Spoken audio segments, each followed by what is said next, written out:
All right, so we're talking about Amy Mullen's, her essay on children, paternalism, and the development of autonomy.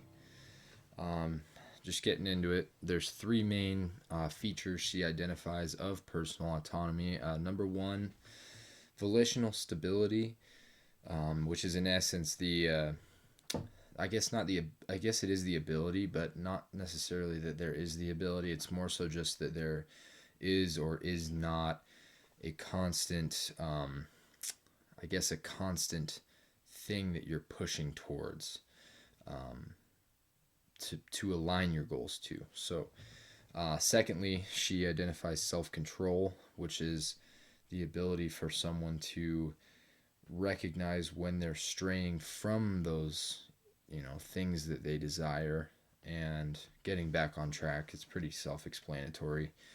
And thirdly, understanding the action goal connection, where in essence it's like proofreading what you're doing to get to your goals. So it takes into account that you are making efforts to reach your goals, but are they the most efficient things that you could be doing in order to reach those goals?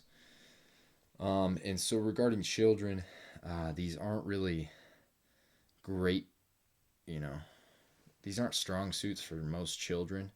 And it's not their fault. They're developing. And a lot of times, unfortunately, they're not in the best, the best home environments to allow that to flourish. So that has to be taken into account pretty heavily.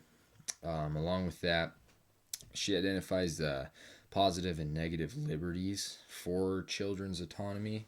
I guess for anyone's autonomy, but in this sense, it's for children. So, negative liberty is essentially letting off, the control pedal and allowing them to, learn by failure to a degree, and learn through experience. Really, is what you're giving them, and in giving them that negative liberty.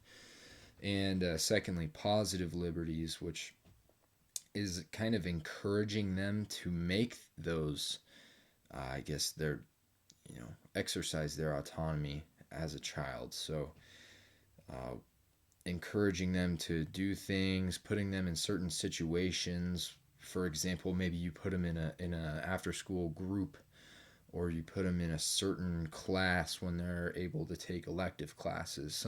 Something of that nature, where you are guiding them, but you aren't making any final decisions. That's probably going to be a good thing for the children.